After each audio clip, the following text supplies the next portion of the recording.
So what we're talking about is simply what seems to be, what's apparent. And there aren't really, but there is apparently two realities. One where what's apparent is simply what arises, what appears, what's seen, what's heard, what's felt.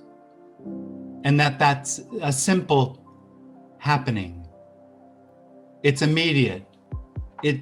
It's all those words that everybody thinks, well, that's easy to think one understands, but it's impossible. It's unconditional. There's just no words to describe the immediacy because there's nothing in between what is. So it's just simply the appearance of what's happening. And there's just simply nothing to add to it. That's kind of the whole conversation that we're going to be having, is that what's happening has no intrinsic need for anything to be added to it. It's just simply what it is. It's just simply itself. So there's sitting and there's looking and there's thinking and there's feeling. And seems to be another reality where what's happening is happening to someone. Now then it gets complicated for that experience that it's happening to someone. Because everything that's happening suddenly has a story to it. It suddenly has a meaning and a purpose, an intention. Suddenly, what appears is no longer just as it is. It's as it is to me. And that as it is to me engenders a need to make it better, to rearrange the blocks, to rearrange the thoughts, to rearrange the feelings. Suddenly the appearance has then the experience itself that it's becoming. Because I have the experience that I am or I need to become.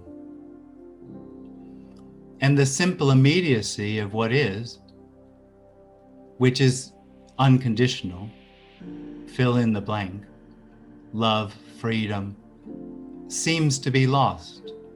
Now, just so that we're clear, that makes absolutely no difference to what is.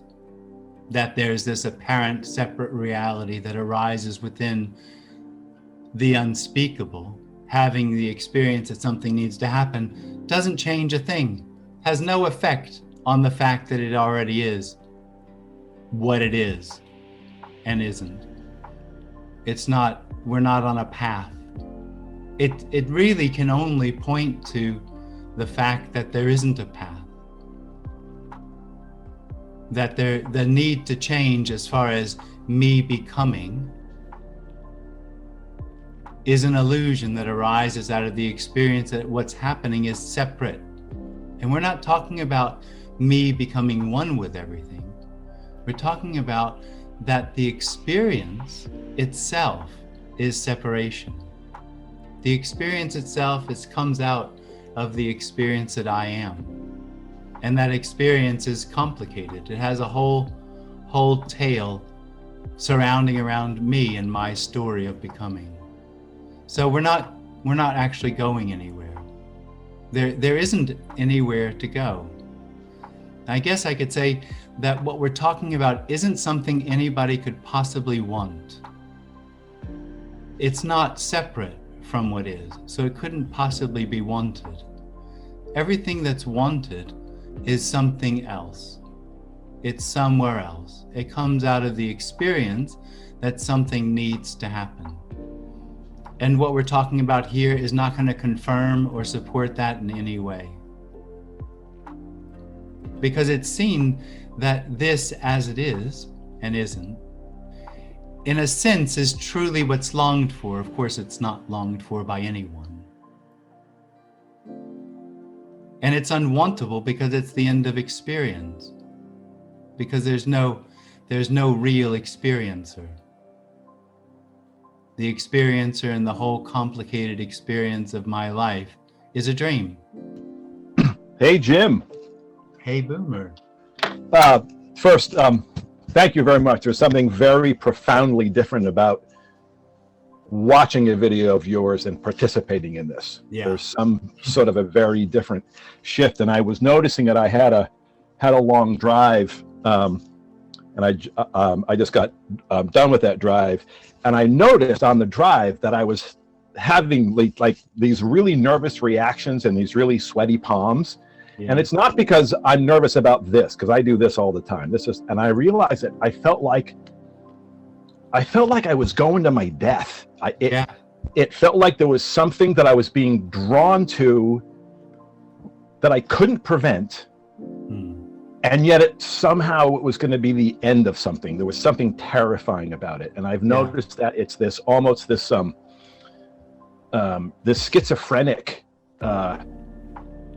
there's something in it that is so deep and beyond what I can express, and yet I'm also terrified as shit.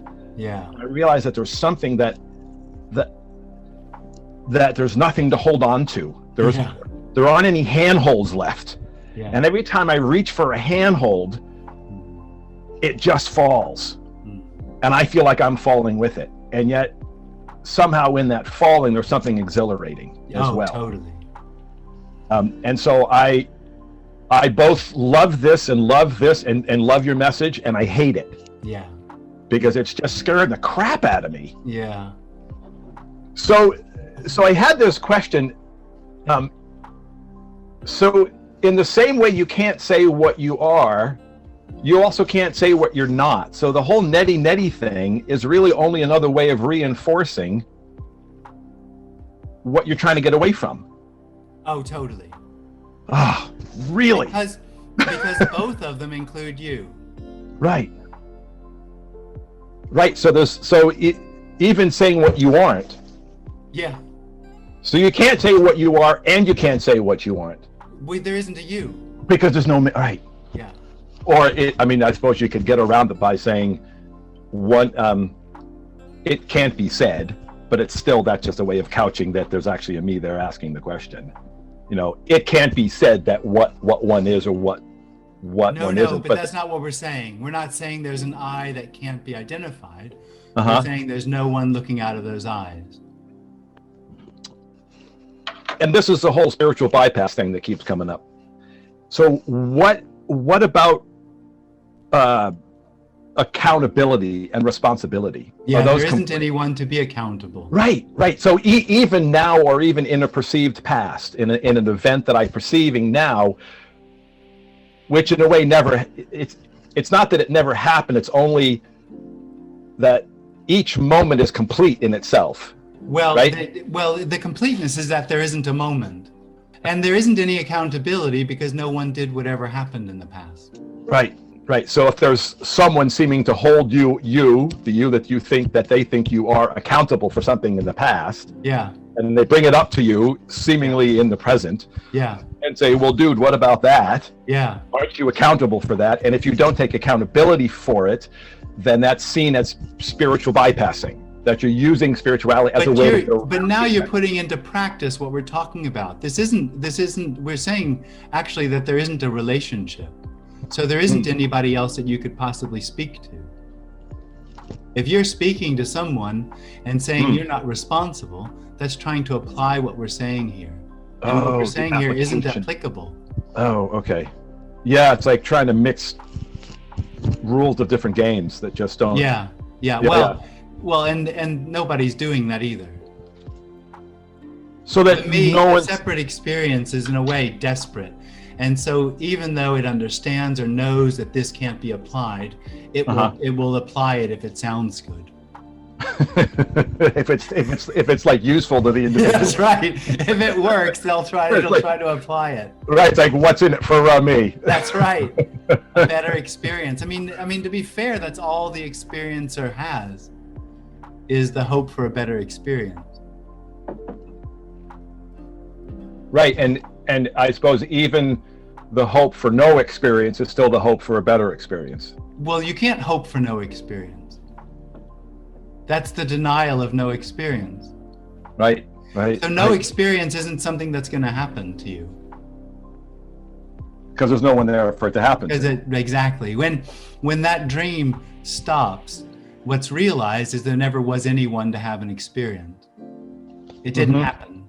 So the idea, and this is experience and experiencer and awareness of there being someone there to be aware of something. So so even the notion of just awareness, being aware of awareness without an object is just a story. It's just another game, yeah. Oh man, this is like pulling out all the cards, isn't it? Oh yeah. It's like there's nothing left here. You can almost say like there's no one's innocent or guilty, other than it's like what is both innocent and guilty, because what is where it's all coming from. No, there's no guilty. Not what's coming from, it's actually what it is. There's no guilty. It's all innocent. It's all absolutely pure. Purely what it is. It's only in the context of an experiencer that it seems to be good and bad and right and wrong. Without that context of an experiencer, it's just purity. I mean, it's leaving, like I say, this message is leaving me both feeling incredibly free and totally bewildered as I move through this world. Yeah. And as I reach for, listen to, talk to, as I kind of feeling like I'm floating through this world, and the news feeds and that, and it leaves me with nothing to hold on to, with like, well, is that right or wrong or innocent or good or bad? When it's heard in some place, what happens is the contracted energy that knows what everything is and has a system of ideas about what its life is about begins to fall apart. It's disorienting. It can be disorienting.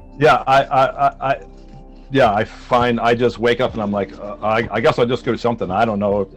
None of it seems to matter, but I'm just drawn to do something, so I'll just go do that. Yeah, but you're not actually drawn. It's just a drawing happens. It's just a drawing, right? Doing something happens. Feeling like that more and more. Yeah. And so all of the judgments, all of the bases for the judgments that I thought were there, that were rock solid, just crumbling. Totally. They're crumbling, and I feel like more and more I'm on this cliff in this free fall, and try to get a little footing, and then it just goes, and I just keep falling and falling, and go, okay, now I got something. Well, thank you, I guess. Yeah.